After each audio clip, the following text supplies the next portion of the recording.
வணக்கம். இது உங்கள் நவம்பர் 27. பாசிச திமுக என்னடா இது புதுசா இருக்கு அப்படின்னு பாக்குறீங்களா? பாசிச பாஜக கேள்விப்பட்டிருப்பீங்க. ஏன் பாசிச திமுக அப்படிங்கிறது இந்த காணொலியில பாருங்க.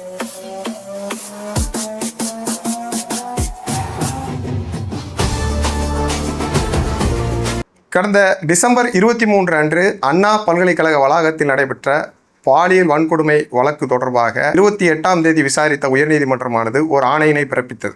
இந்த ஆணையில ஒரு சமூகம் எப்படி செயல்பட வேண்டும் அப்படிங்கிறத நீதியரசர் திரு எஸ்.எம். சுப்பிரமணியம் மற்றும் லட்சுமி நாராயணன் 2 பேருமே அதை தெல்ல தெளிவாக விளக்கியிருப்பார்கள். இந்த எஃப்ஐஆர் முதல் தகவல் அறிக்கையை வெளியிட்டாங்க இல்லையா, வெளியிட்ட அத்தனை நபர்கள் மீதும் குற்றவியல் நடவடிக்கை எடுக்கணும். வெளியிட துணை போன நபர்கள் அப்படின்னு இருப்பாங்க இல்லையா, அவர்கள் மீதும் நடவடிக்கை எடுக்கணும் அப்படின்னு இந்த தீர்ப்பு சொல்லியிருக்கு. உயர்நீதிமன்றம் சொன்ன இந்த தீர்ப்புல நீதியரசர்கள் மிக விரிவாக சில விடயங்களை ஆராய்ஞ்சிருப்பாங்க. மிக முதன்மையா எஃப்ஐஆர் எப்படி கசிந்தது, இது ஒரு சீரியஸ் லேப்ஸ் அப்படின்னு சொல்லிட்டு மிக வன்மையாக காவல்துறையை கண்டிச்சிருப்பாங்க. நடவடிக்கை எடுக்க சொல்லி தமிழக அரசுக்கும் உத்தரவிட்டிருப்பாங்க. எப்படி காவல்துறை ஆணையர் தமிழக அரசுடைய அனுமதி இல்லாமல் ஊடகங்களை சந்திக்கிறார், இது சர்வீஸ் ரூலுக்கு கீழே வருதா அப்படிங்கிறதையும் நீதிமன்றம் கேள்வி கேட்டிருக்கும். இங்கே தான் ஒரு கேள்வி வருது, ஏன் இந்த எதிர்க்கட்சிகள் விசாரணையின் போதே போராடுகிறது அப்படிங்கிறதுக்கு அந்த பதிலை நீதிமன்றமே சொல்லியிருக்கு. வழக்கை விசாரித்த நீதிமன்றம் அந்த தீர்ப்புல இழப்பீடு கொடுக்க சொன்னாங்க, அந்த பெண்ணுக்கான கல்வியை, இலவச கல்வியை உறுதி செய்யணும்னு சொன்னாங்க, பாதுகாப்பை உறுதி செய்யணும்னு சொன்னாங்க. இதெல்லாம் அதில் இருக்கு. அதை விடுத்து மிக முக்கியமான 2 செய்திகள் அதில் இருக்கு. என்னன்னா, எஃப்ஐஆரை கசிய விட்டது யார், எஃப்ஐஆர் கசிய விட்டவர்கள் மீது என்ன நடவடிக்கை எடுக்க போகிறீர்கள் அப்படிங்கிற ஒரு கேள்வியும் நீதிபதிகள் முன்வைத்ததும் இல்லாம அவர்கள் மீது உடனடியாக நடவடிக்கை எடுங்கள் அப்படின்னு அந்த தீர்ப்புல சொல்லியிருக்கு. ஊடகவியலாளரை சந்தித்த ஆணையர் அவர்கள் அந்த பேட்டியில ஃப்ளைட் மோட போட்டு தான் குற்றவாளியான ஞானசேகரன் அவன் உள்ள வந்தான் அப்படின்னு சொன்னார்.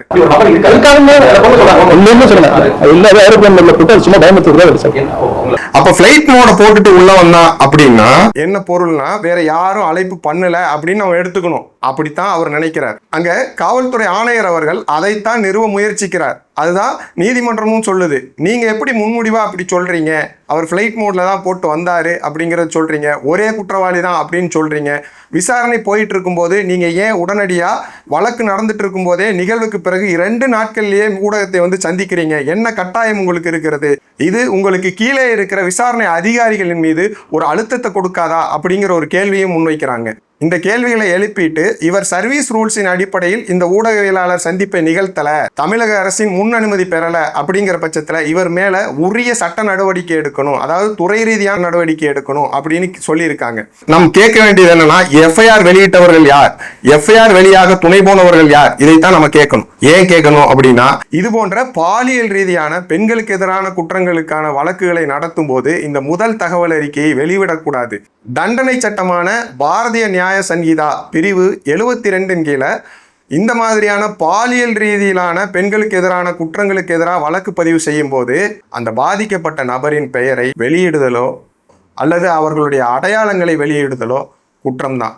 வெளியிடுபவர் மட்டுமல்ல, அந்த வெளியிடுதலுக்கு துணை போறவர்களும் குற்றவாளிகள் தான். பிரிவு 72 கீழ் இவர்கள் தண்டிக்கப்படக்கூடியவர்களே. நீதிமன்றம் சீஃப் செக்ரட்டரிக்கு இந்த எஃப்ஐஆரை வெளியிடுவதற்கு துணை போடுறாங்க இல்லையா, அவர்கள் மேல நடவடிக்கை எடுங்க அப்படிங்கிற ஒரு உத்தரவையும் கொடுக்கிறது. மேலும் சில முக்கியமான விடயங்களை இந்த தீர்ப்புல விவாதிச்சிருக்காங்க. அது என்னன்னு பார்த்தீங்கன்னா, ஏற்கனவே இது மாதிரியான குற்றங்கள் நடந்ததாகவும் அங்கே பல்கலைக்கழகத்துக்கு இது தொடர்பான புகார்கள் போனதாகவும், ஆனால் அது முதல் தகவல் அறிக்கையாக பதிவு செய்யப்படவில்லை எனவும் எங்கள் கவனத்திற்கு வருது.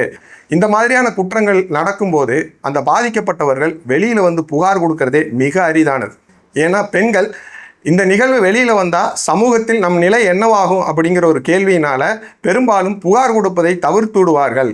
அதனால்தான் விக்டிமுடைய அடையாளத்தையும் பெயரையும் மறைத்து வைக்க வேண்டும் என்று அரசு சட்ட விதிகளையே ஏற்றியது அப்படிங்கிறதையும் சொல்லியிருக்காங்க. அந்த சூழலில் இப்படி நீங்கள் எஃப்ஐஆரை வெளியிடுவதனால இனி பாதிக்கப்படுகிற பெண்களோ இல்லை ஏற்கனவே அண்ணா பல்கலைக்கழகத்திலேயே பாதிக்கப்பட்டிருக்கிற பெண்களோ எப்படி தைரியமாக முன் புகாரை கொடுக்க வருவாங்க அப்படிங்கிற கேள்வியும் வருது. இங்கே நம்ம என்ன கேட்கணும் அப்படின்னா, நீங்கள் வெளியிட்டதே இனி யாரும் வெளியே பேசியிருக்கக்கூடாது அப்படிங்கிறதுக்காக தான் வெளியிட்டீங்களா அப்படிங்கிற கேள்வி ஒன்று வருது. அந்த புகாரில் சார் அப்படிங்கிற ஒரு வார்த்தை குறிப்பிடப்பட்டிருக்கிறது.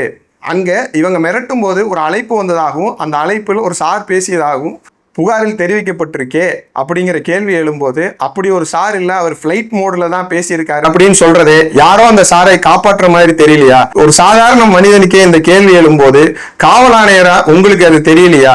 விசாரணை நடக்கும் போதே நீங்க இந்த மாதிரி ஊடகங்களுக்கு பேட்டி கொடுக்கறது எந்த வகையான அழுத்தங்களை உங்களுக்கு கீழே வேலை செய்கிற இந்த வழக்கை விசாரிக்கிற அதிகாரிகளுக்கு ஏற்படுத்தும்னு உங்களுக்கு ஏன் புரியாம போச்சு அப்படிங்கிற நிறைய கேள்விகள் இங்க இருக்கு. இனிமே இவரின் கீழ் இந்த விசாரணை நடைபெற்றால் முறையாக நடைபெறாது அப்படிங்கிறதுக்காகத்தான் ஒரு ஸ்பெஷல் இன்வெஸ்டிகேஷன் டீமை உருவாக்கி நீதிமன்றம் விசாரிக்க சொல்லியிருக்கு. இதற்கு டிஜிபி அவர்களும் தமிழக அரசும் முழு ஒத்துழைப்பு தரணும் அப்படின்னு உத்தரவிட்டிருக்கு. இந்த சூழ்நிலையில் யார் அந்த சார் என்று தமிழகம் முழுக்க எதிர்க்கட்சிகள் ஆர்ப்பாட்டம் செய்து கொண்டிருக்கிறது. சென்னையில் உள்ள ஒரு மால்ல அதிமுக ஒரு மிகப்பெரிய கவன ஈர்ப்பு ஆர்ப்பாட்டத்தையும் செய்தது. யார் இந்த சார் பதாகை ஏந்திக்கிட்டு நின்னது தமிழ்நாட்டையே திரும்பி பார்க்க வைத்தது. தமிழகம் முழுக்க அதிமுக நடத்திய போராட்டங்களில் அதிமுக கட்சிக்காரர்கள் கைது செய்யப்பட்டார்கள். இது மாதிரியான மிகப்பெரிய போராட்டத்தை கடந்த 3 ஆண்டுகளில் அதிமுக முன்னெடுத்ததே இல்லை. இந்த முறை இதை வெளியே கொண்டு வருவதற்கு அதிமுக ஒரு பெருமுயற்சி எடுத்திருக்கிறது. வள்ளுவர் கோட்டத்தில் நாம் தமிழர் கட்சியின் ஒருங்கிணைப்பாளர் அண்ணன் சீமான் அவர்களும் போராட்டம் நடத்துறதுக்கு நுங்கம்பாக்கம் காவல் நிலையத்தில் அனுமதி கேட்டிருக்காரு. இந்த அனுமதியை அவங்க மறுத்துட்டாங்க. என்ன காரணம்னு சொல்றீங்களா? நாளைக்கு புத்தாண்டு கொண்டாடணுமா, மக்களுக்கு இடையூறா இருக்கும், அதனால உங்களுக்கு அனுமதி கொடுக்கல அப்படின்னு சொல்றாங்க. என்ன ஒரு வியப்பா இருக்கு பாருங்க. பத்திரிகை சுதந்திரம், கருத்து சுதந்திரம் இதெல்லாம் பேசுகிற இந்த கட்சி, ஆளும் கட்சி, இங்க ஒரு போராட்டத்திற்கு, அதுவும் இது போன்ற ஒரு போராட்டத்திற்கு அனுமதி கொடுக்காதது எவ்வளவு ஒரு கொடுமையான செயல். இவங்க தான் ஜனநாயகம் பேசுவாங்க. அப்ப எப்ப போராட்டம் நடத்தலாம்? அனுமதி இல்லாம போராட்டம் நடத்தக்கூடாது. ஆனா போராட்டமே நடத்தக்கூடாது அப்படிங்கிறது இருக்கு இல்லையா, அதுதான் பாசிசம். இந்திய அரசமைப்பு சட்டம் மக்கள் அமைதியாக தங்களது எதிர்ப்பை தெரிவிக்க போராடுவதற்கு உரிமை கொடுத்திருக்கிறது. அதன் அடிப்படையில போராட்டத்துக்குன்னே ஒதுக்கப்பட்ட ஒரு இடத்துல அனுமதி கொடுக்கறதுக்கு உங்களுக்கு என்ன சிக்கல் இருக்க போகுது? ஆனா இந்த மாதிரி தொடர்ச்சியான நீங்கள் போராட்டங்களுக்கு அனுமதி கொடுக்க மறுக்கிறீங்க இல்லையா, அப்போதான் நீங்க ஏதோ மறைக்கிறீங்களோ அப்படிங்கிற ஐயப்பாடு எங்களுக்கு மட்டுமல்ல, எல்லா மக்களுக்குமே எழுகிறது. அதுபோல தாவேகா கட்சியினர் நேற்று தமிழகம் முழுக்க போராட்டம் செய்து கைதாயிருக்காங்க. ஆர்ப்பாட்டம் செய்ய அவங்களுக்கும் அனுமதி மறுக்கப்பட்டிருக்கு. போராட்டம் நடத்துறதுக்குன்னே நாங்கள் அனுமதி கொடுக்கறதுக்கு சில இடங்கள் இருக்கு, அந்த இடங்கள்ல போய் போராட்டம் நடத்திக்கிங்கன்னு ஒரு இடங்களை வச்சிருக்கீங்க. அந்த இடங்கள்ல போராடுவதற்கு கூட நீங்கள் அனுமதிக்கிறதே கிடையாது. அப்போ இந்த சிக்கல்ல நாங்கள் உங்களை எப்படி நம்புறது? இதுக்கு பேர் தான் பாசிசம். ஜனநாயக சக்தின்னு குரல் கொடுத்தா மட்டும் போதாது. மக்களுடைய கடினங்களை, மக்களுடைய போராட்டங்களை காது கொடுத்து கேட்கிற கடமையும் அரசுக்கு இருக்கு. ஆனா இவங்க என்ன செய்யறாங்க தெரியுமா? தொடர்ச்சி ஆளுங்கட்சியினரும், ஆளுங்கட்சிக்கு ஆதரவாக பேசுகிறவர்களும், கூட்டணி கட்சியினரும் அந்த பெண்ணை குற்றம் சாட்டுவதில் தான் முதன்மையா இருக்காங்க. இதைய நீதிபதி அவர்கள் தீர்ப்பிலேயே மிக அழகாக சொல்லியிருக்கார். அதில் அவ்வளவு அழகா பெண்ணியம் பற்றி குறிப்பிட்டிருப்பாங்க நீதியரசர் SM சுப்பிரமணியம் அவர்களும் லட்சுமி நாராயணன் அவர்களும். இந்த மாதர் சங்கம், பெண்ணியம் பேசுகிறவங்க, இந்த திமுகவில் இருக்கிற மகளிர் அணி அமைப்புகள், இதெல்லாம் அந்த தீர்ப்பை வாங்கி படிங்க தயவு செய்து. நம்ம எல்லாருமே பார்த்தோம் ஊடகங்கள், ஒரு மூத்த வழக்குரையினர் அந்த பெண்ணுக்கு அந்த நேரத்தில் அங்கே என்ன வேலை அப்படின்னு ஒரு கேள்வி கேட்டார் இல்லையா. அது மட்டும் இல்லாமல் கூட்டணி கட்சியான விசிகாவை சேர்ந்த திரு வன்னியரசு அவர்கள் நேற்று யார் அந்த சார், நல்ல சினிமா டைட்டில் அப்படிங்கிறார். எவ்வளவு வன்மம் இருந்தால் அதை அவர் பேசியிருக்கணும். நல்ல வேளை அங்கே அதிமுகவை சேர்ந்த தோழர் கல்யாண சுந்தரம் அவர்கள் உடனடியாக அவருக்கு ஒரு பதிலை கொடுத்தார். இதுவே அதிமுக பேசியிருந்தா நெறியாளர் கொந்தளிச்சிருப்பார்.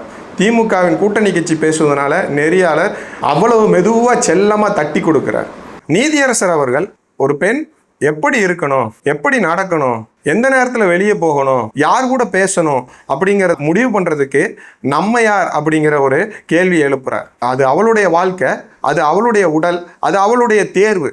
அதை அவ தான் முடிவு பண்ணணும். ஒரு பெண்ணை இந்த சமூகம் தொடர்ச்சியாக அவ என்ன செய்யணுங்கிறத சொல்லிட்டே இருக்கு இல்லையா, அது மிகப்பெரிய அநியாயம், வெட்கக்கேடு, இதுக்கெல்லாம் நம்ம தலைகுனிஞ்சு நிற்கணும் அப்படின்னு எழுதுறார். இதுதான் சாப்பிடணும், இது சாப்பிடக்கூடாதுன்னு தலையிடுறது எந்த அளவுக்கு தவறோ, அதுபோல் இந்த பெண் இப்படித்தான் நடக்கணும், இப்படித்தான் செய்யணும், இப்படித்தான் இருக்கணும்னு சொல்கிறதும் அயோக்கியத்தனம்.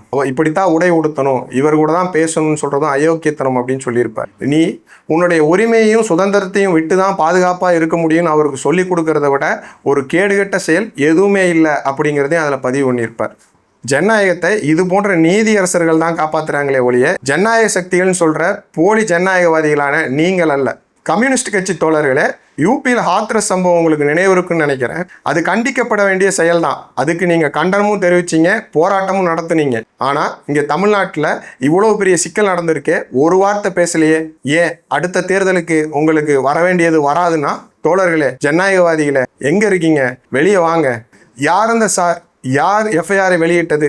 காவல்துறை மீது என்ன நடவடிக்கை எடுக்கப்பட்டது? இந்த கேள்வியை கேட்டாலே அந்த போராட்டங்களையும் ஆர்ப்பாட்டங்களையும் நாங்கள் ஒடுக்குவோன்னு சொல்கிறது தான் பாசிசமே ஒழிய வேற எதுவும் இல்லை. ஒடுக்குவதே பாசிசம். தமிழக வெற்றி கழகத்தின் விஜய் அவர்கள் பாசிசமா பாயாசமா கேட்டுட்டாரு, அவருக்கு பாசிசத்தை பற்றி தெரியுமா அப்படின்னு கொந்தளிச்சிங்களே.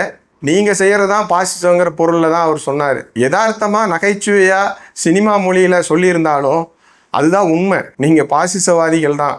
இன்னைக்கு நீங்கள் தான் அம்பலப்பட்டு போய் நிற்கிறீங்க பாசிசவாதிகளா.